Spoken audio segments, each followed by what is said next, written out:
Ang Far Eastern University ay hindi lamang tahanan ng mga magigiting na atleta at kilala sa larangan na akademiko, kundi itinuturing din itong isang living museum dahil sa mga natatanging arkitektura at sining na matatagpuan sa bawat sulok ng campus. Anim sa mga gusali nito ay kinilala bilang pambansang yamang pangkalinlangan ng Pambansang Komisyon para sa Kultura at mga Sining. Handa na ba kayong tuklasan ang ilan sa mga kahangahangang estruktura at mga sining nito? Tara, samahan niyo kami sa aming paglalakbay. Ang kasalukuyan niyong nakikita ngayon ay ang Nicanor Reyes statue na inilikha ni Peter de Guzman noong taong 2009. Ang tansong eskulturang ito ay may sukat na 67 at 73 pulgada na siyang ginawa upang isimbolo ang dignidad at madamdaming presensya ng tagapagtaguyod ng Far Eastern University na si Dr. Nicanor Reyes Sr. Ang eskulturang ito ay matatagpuan sa likuran ng FEU Grandstand at Nicanor Reyes Hall sa FEU Manila. Narito naman ang Tamaraw sculpture na nilikha rin ni Peter de Guzman noong 2012. Ang tansong eskulturang ito ay nagpapakita ng buhay na anyo ng Tamaraw, isang pambihira at nangangalib na uri ng kalabaw na katutubo sa Pilipinas. Madalas itong mapagkamalang tunay na Tamaraw dahil sa makatotohanan nitong detalye. Nakatayo ito sa loob ng universidad at sumasalamin sa malalim na koneksyon ng FEU sa kalikasan at advokasya sa konserbasyon ng Tamaraw. Sa loob ng FEU Chapel, matatagpuan ng piyeta ni Napoleon Abueva, isang pambansang alagad na sining bilang pagpupugay sa obra maestra ni Michelangelo.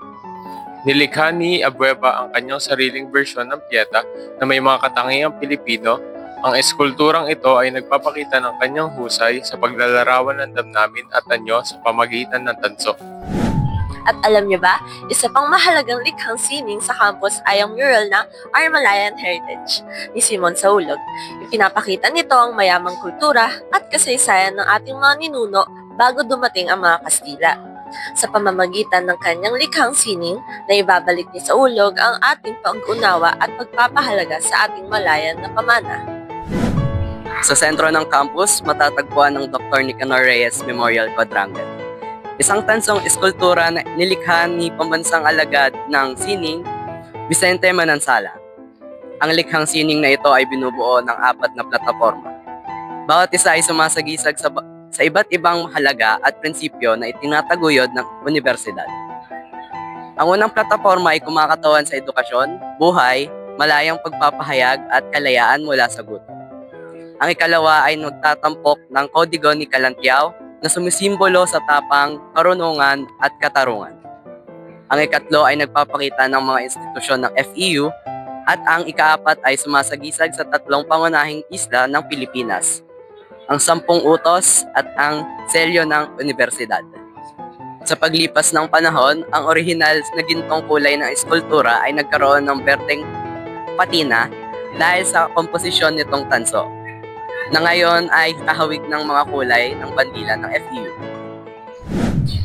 Ang mga likhang sining na ito ay hindi lamang palamuti sa universidad, kundi nagsisilbing buhay na patunay ng dedikasyon ng FEU sa pagpapanatili at pagpapayaman ng sining, kultura at edukasyon.